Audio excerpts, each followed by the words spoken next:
Assalamualaikum warahmatullahi wabarakatuh. Bertemu lagi bersama saya Ida Ayu Lestari. Saya di sini ditugaskan untuk mereview salah satu buku, yang mana tugas ini salah satu tugas dari mata kuliah literasi di sekolah dasar. Saya di sini akan mereview salah satu buku yang berjudul Kiamat Itu Indah. Di buku Kiamat Itu Indah, dalam salah satu judulnya menceritakan kiamat, siapa takut? Ada dari salah satu teman Nasruddin yang menanyakan, karena Nasruddin itu ahli dalam pertanggalan. Ia menanyakan tanggal berapa hari kiamat itu akan terjadi. Namun Nasruddin menyatakan dengan tegas, pada intinya tidak ada seorang pun yang akan mengetahui kedatangan hari kiamat. Dalam Al-Quran pun sudah dijelaskan dengan tegas bahwa kepastian tentang hari kiamat itu hanya diketahui oleh Allah Subhanahu wa Ta'ala.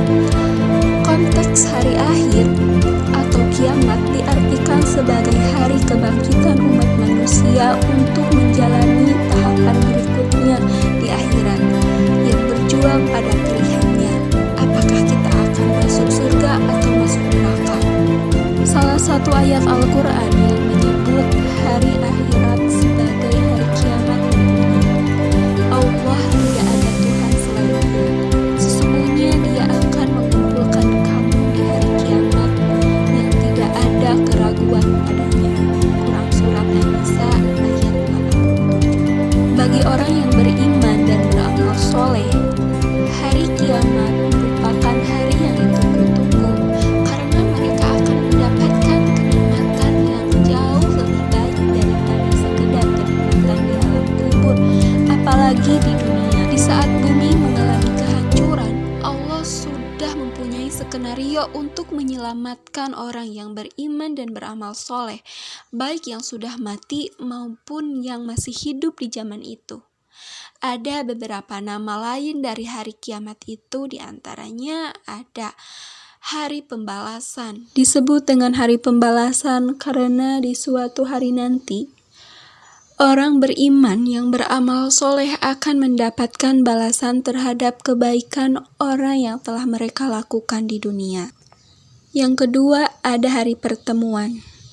Hari pertemuan berasal dari Al-Quran bahwa Jibril diutus agar manusia selalu mengingat hari pertemuan di padang mahsyar. Dalam Quran Surat Al-Mu'min ayat 15. Oleh karena itu, manusia di dunia harus memperbanyak sahabat, bukan musuh, agar di padang mahsyar keluarga besar yang memberikan kekerabatan, kebahagiaan, pertolongan, serta kebahagiaan yang luar biasa. Yang ketiga, ada hari perkumpulan. Dalam hari pertemuan, yang menonjol adalah suasana kekeluargaan. Namun, dalam hari perkumpulan yang menonjol adalah persahabatan. Bayangkan, di saat kita umur 50 tahun, lalu kita bereuni dengan teman-teman di waktu SD, SMP, dan SMA. Kita akan tertawa membicarakan segala hal, meskipun membicarakan hal yang tidak enak, seperti mendapatkan sanksi dari guru saat reuni. Hal-hal yang menyakitkan di zaman dahulu bisa menjadi sumber tertawaan dan kebahagiaan. Intinya, pada hari perkumpulan, hal-hal yang tidak mengenakan di dunia menjadi sumber kebahagiaan untuk dibicarakan kembali pada hari perkumpulan. Keempat, ada hari kejadian yang hebat, yang berbunyi dalam Quran Surat Al-Waqiah ayat 1, pada hari kejadian yang hebat itu, orang beriman yang beramal soleh akan menyaksikan fenomena alam yang luar biasa secara langsung. Namun ia tidak khawatir akan mengalami kecelakaan. Bayangkan, kita menyaksikan film 3 dimensi tentang letusan gunung. Sungguh kita akan segera berdecak kagum. Nah, pada hari kiamat, orang beriman yang beramal soleh akan menyaksikan fenomena alam secara langsung. dalam format 4 dimensi, tanpa khawatir bahwa fenomena alam luar biasa itu akan mencelakainya. Selanjutnya ada hari keputusan. Dalam surat As-Saffat ayat 21 disebut dengan hari keputusan karena setiap orang pada hari itu akan mengetahui ia lulus dalam ujian kehidupan di dunia atau tidak. Selanjutnya yang keenam ada hari kemenangan.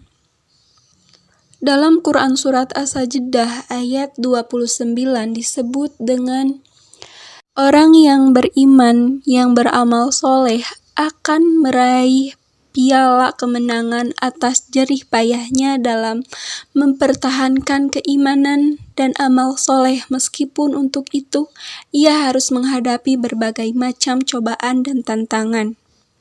Selanjutnya yang ketujuh ada hari keabadian.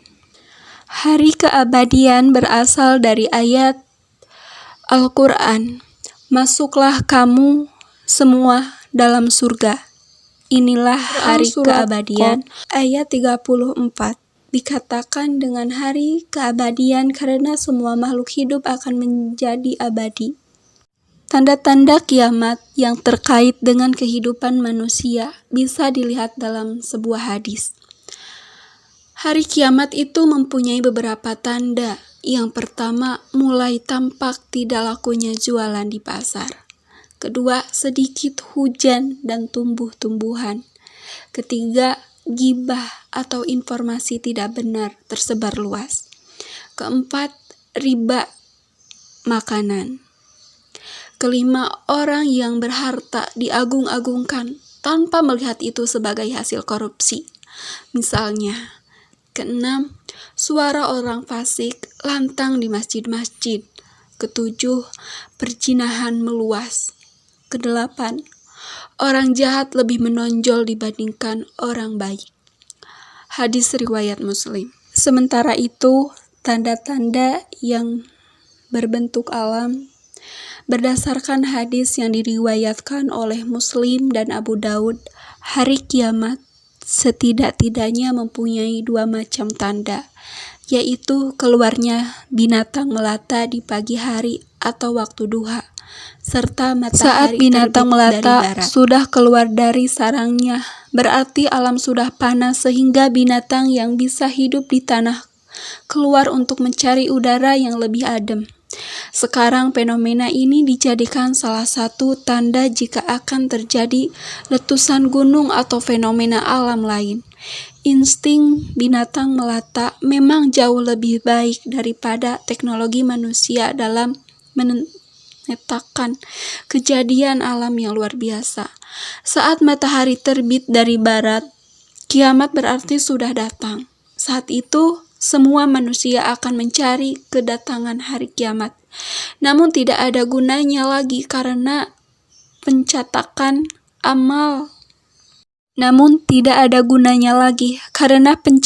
amal baik dan perbuatan buruk sudah dihentikan. Sebagian besar tanda-tanda kiamat itu sudah terjadi sekarang. Oleh karena itu, kita harus bersiap-siap. Antara lain dengan bertaubat, meminta maaf kepada semua manusia, serta bertaubat baik untuk kemanusiaan. Kita harus segera menjadi orang yang beriman dan beramal soleh. Saya sampaikan, semoga bermanfaat, supaya kita lebih khusyuk lagi beribadah. Sekian, wassalamualaikum warahmatullahi wabarakatuh.